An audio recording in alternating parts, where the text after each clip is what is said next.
రంగారెడ్డి జిల్లా Kadthal police station పరిధిలో జరిగిన హత్య కేసును పోలీసులు ఛేదించారు. గోవిందపల్లిలో గుండమోని శివ, శేషగిరి శివలను అదే గ్రామానికి చెందిన నిందితుడు జలగం రవి హత్య చేశారు.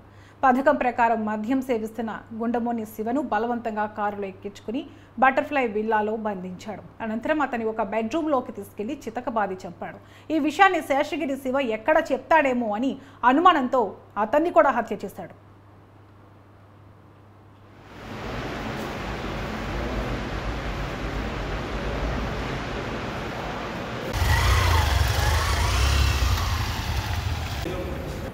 పన్నెండు ఒంటి గంట మధ్యలో 12 AM to 1 AM మధ్యలో ఒక డబుల్ మర్డర్ కేసు జరిగింది. కడతాల్ విలేజ్, ఇది ఫార్చ్యూన్ బటర్ఫ్లై సిటీలో లేఅవుట్లో ఉండే ఒక విల్లాలో ఈ డబుల్ మర్డర్ జరిగిందని ఇన్ఫర్మేషన్ రావడం జరిగింది.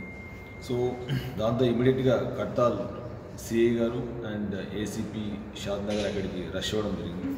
అక్కడికి వెళ్ళిన తర్వాత మనం ఆ క్రైమ్ సీన్ అంతా చూసిన తర్వాత ఆ డిసీజ్డ్ ఇద్దరి మనము గుండుపోయిన శివ అండ్ శేషుగారి శివ వీళ్ళిద్దరు కూడా అక్కడ చనిపోయి ఉన్నారు విక్టిమ్స్. సో దీంతో డీటెయిల్స్లోకి వెళ్తే మనం వీళ్ళందరూ కూడా ఈ గుండుపోయిన శివ అండ్ శేషుగారి శివ ఎవరైతే విక్టిమ్స్ ఉన్నారో వీళ్ళు గోవిందాయపల్లి గ్రామస్తులు, ఇది కడతాల్ మండలంలో. సో అదే గ్రామానికి చెందిన జల్కం రవి అని ఇబ్బంది ఇతను A1 అండ్ పల్లె నాగరాజు గౌడ్ ఇతను A2, ఇతను ఆమంగల్. సో ఆ విధంగానే K Raju, J Vijay and T Jagadish, V Dasushekar and N Praveen వీళ్ళందరూ కూడా దీంతో 7 మంది మనకు అక్యూజ్డ్ ఉన్నారు.